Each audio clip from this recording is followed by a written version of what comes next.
I want to go with the premise, the sort of George Carlin approach. I don't believe anything the government tells me. If we start with the premise that everything the government tells me is a lie, that's probably a good place to start, because I want them, they have to, at this point, our government has to prove to us that they're telling us the truth. And we're getting this information from the government, so we need them to prove to us that they're telling the truth. Hey YouTube world, Harvest is Plenty. Thanks for stopping by to check out the video. Please don't forget to like, comment, share, and subscribe.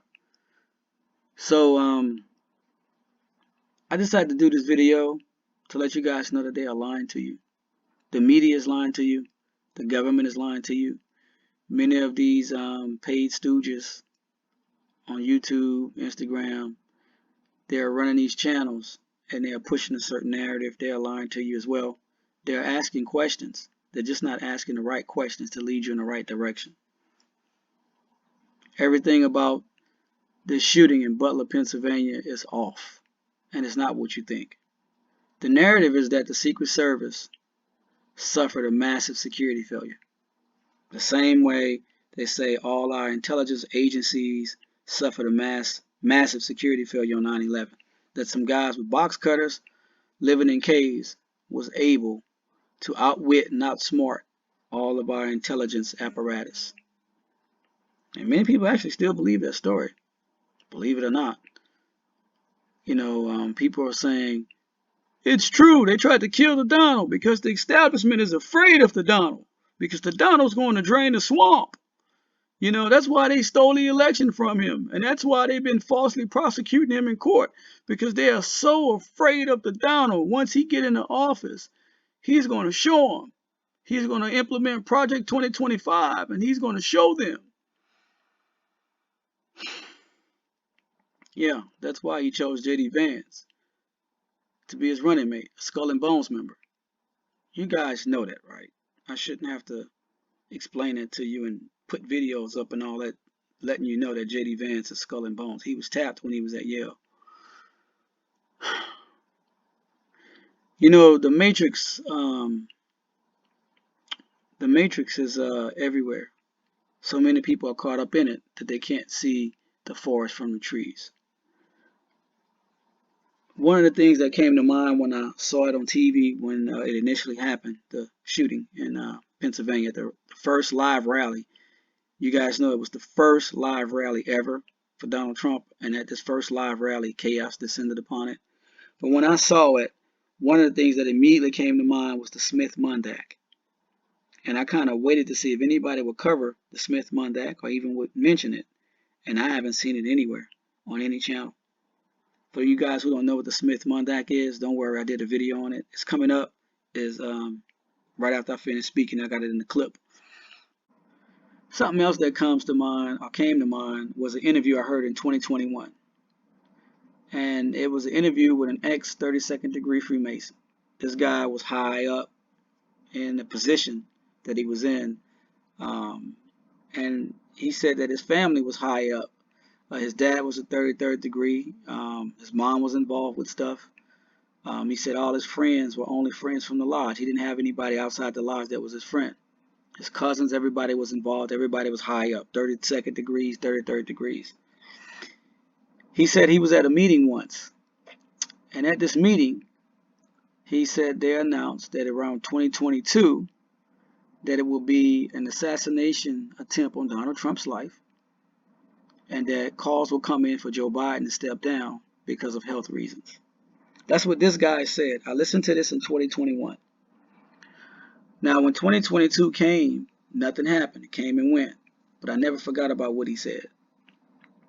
Now we're in 2024, and what just happened? There was an assassination attempt on Donald Trump, and calls are coming in for Joe Biden to step down. This guy said that it was all scripted and planned that way. He said it was part of the New World Order agenda, and he said that they also had a depopulation agenda plan in play that they was going to use to kill off a lot of people. And he also said that they was going to knock the grid down, that America was going to go dark. He said this in 2021. I never forgot that. As I've always told you guys, everything is event sequence driven. They must do one event in order to move on to the next event, and then the next event, and then the next event, so they could get you to accepting the mark of the beast, accepting the Antichrist that's coming, and accepting all stuff in the New World Order. Now, I know what I said may sound like a conspiracy theory, and it may sound crazy and lunacy to you, but it's not crazy and lunacy to them. It's lunacy to you, and it's incomprehensible. That's impossible. It could never happen. I understand. That's cool. You have your opinion. That's cool. But to the people that are planning these things out, the folks from Psalms 2 and 2 in the Bible, the kings of the earth, they don't really care much about your opinion at all. They just don't. Another thing I just want to say real quick is the FBI identified this guy very rapidly. The guy didn't have a wallet, an ID. He didn't have anything on him. He wasn't arrested before. He wasn't in any criminal database. He didn't have concealed carry permits or anything, so there was no reason for them to have his fingerprints in the system. Yet they identified him. And when pushed about how they identified him, they said they used his DNA. Well, how could they use his DNA to identify him? You guys are getting ready to find out how they did that. And once you guys hear in the clips that I'm about to show you of why they how they identified him using his DNA, I just want to say I warned you guys about that. I told you guys about how they're going to use your DNA against you during the upcoming New World Order, because they have a eugenics agenda, and they have a depopulation agenda, and they have a transhumanist agenda, and they're going to use your DNA against you. Just remember that. Remember I said that. I've said it before on my old channels. I said it on many of my previous videos, and I'm saying it here again. You guys are getting ready to see how they was able to identify this guy so rapidly. These people are crooks, just like the last name of the guy, the shooter, the last shooter, crooks. By the way, have you ever seen a press conference of his family yet? His mom and his dad? Ask yourself why they haven't put them on camera yet. They're lying to you. Don't fall for the narrative, guys. I'll be back with more content, more videos. I love you guys. Stay safe out there. Trust Jesus and hold on to what's true. May God continue to bless you and your family.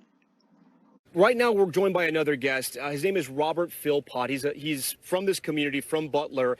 Robert, come here and talk to us, if you will. You can come a little closer. Sure. You stopped us here. We're here doing our show, and you stopped us, and you wanted to talk to me, and you wanted to tell me something.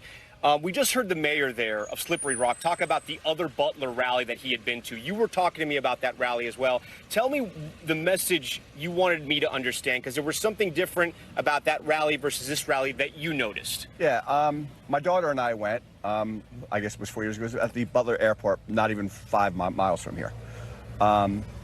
It was an awe-inspiring event. We were just like, wow. But the one thing we noticed, we walked in there, and her and I, you know, we're close. And the one thing we noticed that the airport has a lot of hangars, buildings kind of like this, but they hold planes. Every rooftop of every hangar had 3, 4, 5 guys on top of it with When guns. you say guys, snipers? Law Yes, enforcement with long guns on top? Long guns, Okay. yes, and even some of them in the sniper position, just scanning everywhere. And my daughter turned to me To the point where you got there, you noticed them right away. Immediately. It was the first thing she said to me. She goes, "Oh my gosh, Dad, look at this." She goes, "I never felt so safe in my life." Those were her exact words. This is 4 years ago in the ago. rally by the airport. Correct. The other airport. Right. Okay. So she didn't come with me this time because she's eight months pregnant, and the heat and everything else, but she really wanted to. So that was so much on our minds there that we talked about it for, I don't know, we just talked about it. We were like so awe-inspired by the, wow. First thing I did when I got here yesterday was I did a complete look around at every rooftop. And I said to myself, that's strange. I don't see one cop, sniper, nothing. I don't see anything. And I just thought, that was kind of weird. And at what time is this when you're sort of looking around trying to see what you saw 4 years ago? It's probably about, well, 4 years ago, we noticed it. Today, I mean, or yesterday. What time was that when you started looking? Probably about 2 hours before he came on stage. Okay. But I didn't stop looking because it's something that was in my mind because of it was so noticeable back then but it was also just as noticeable not being that way. And then did you notice, because on that barn right there, that's where the law enforcement snipers were that engaged with the alleged assassin. Did you notice them? I did not.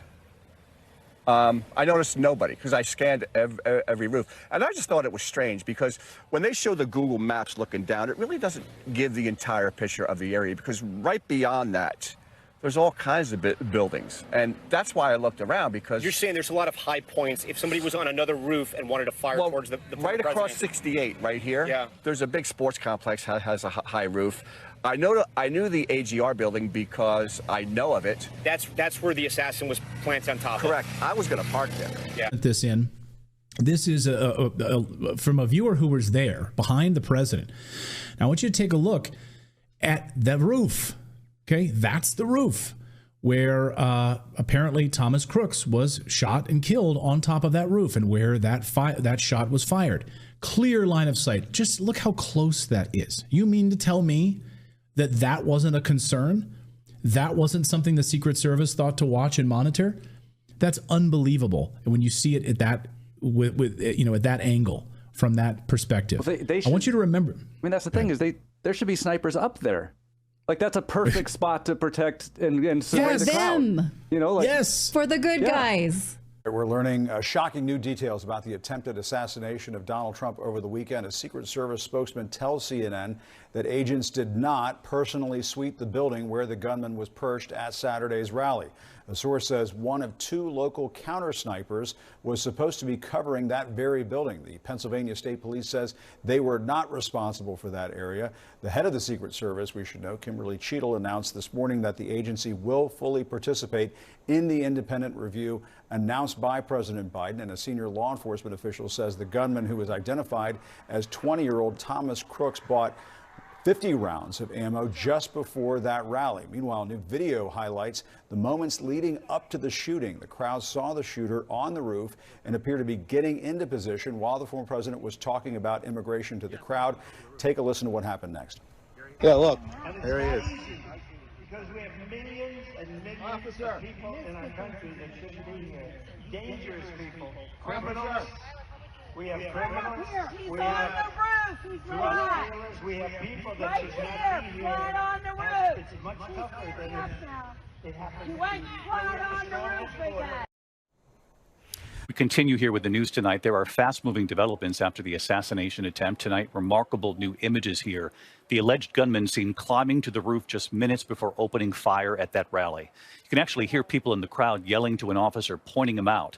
And now we learn that law enforcement was actually using that building as a staging area, and how the gunman climbed onto the roof, the wall outside that building.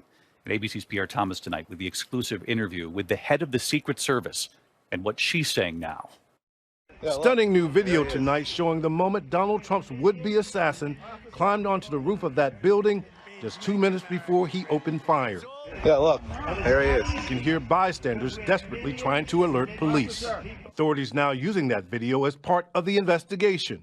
And tonight, ABC News has learned that heavily armed local police were stationed inside that building and missed Thomas Crooks climbing up the outside of the building to the roof. The same building was being used as a staging area for local police, according to 2 law enforcement officials. And Butler Township officials are confirming ABC News' reporting that a local police officer climbed up the roof and confronted Brooks moments before the shooting.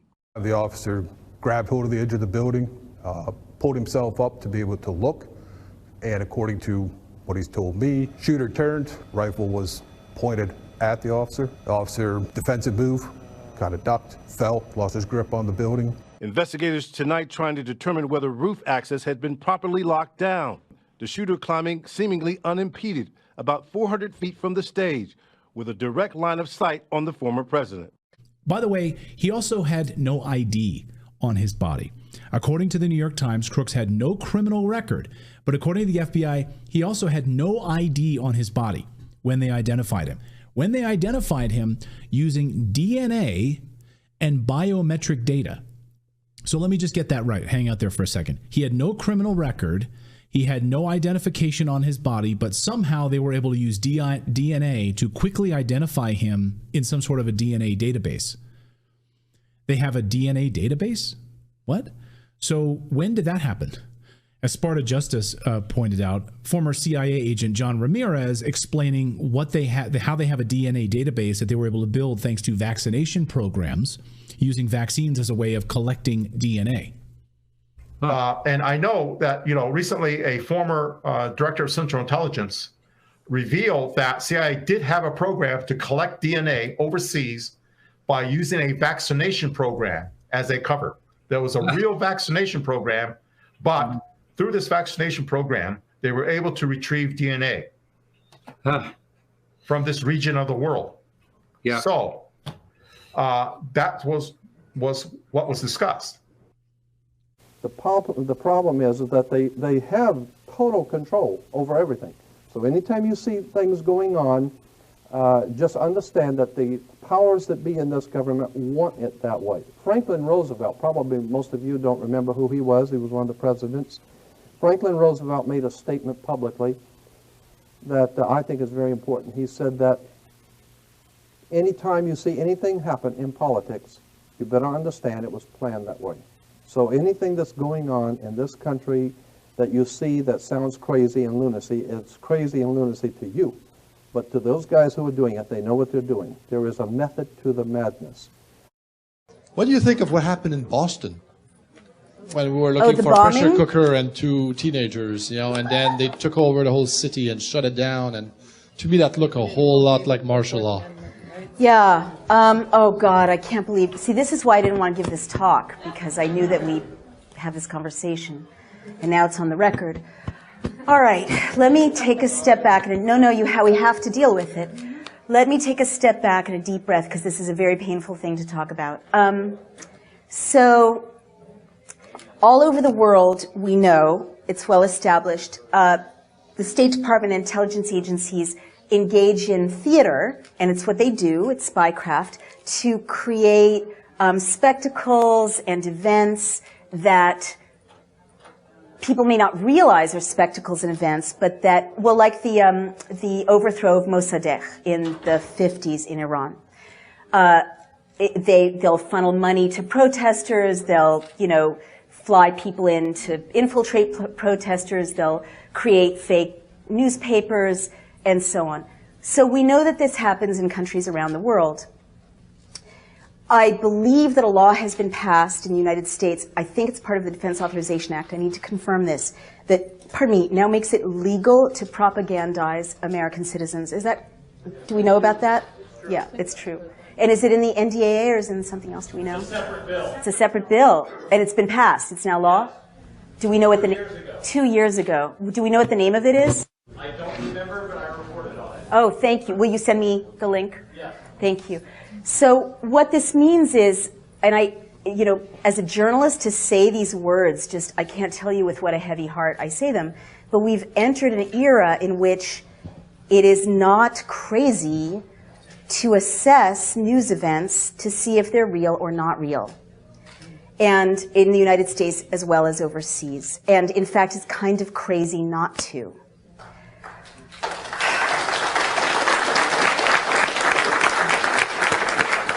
Now, there's so much hype about what I just said, and so I want to be very clear about it so it can't be taken out of context. There's pardon me, this kind of reflexive vilification of anyone speculating about that because they become a conspiracy theorist, right? Well, just bear with me. I've often thought about this because our intelligence agencies, I respect spies. Who are doing, before it got out of control, I believe we need intelligence. I believe we need intelligence agencies.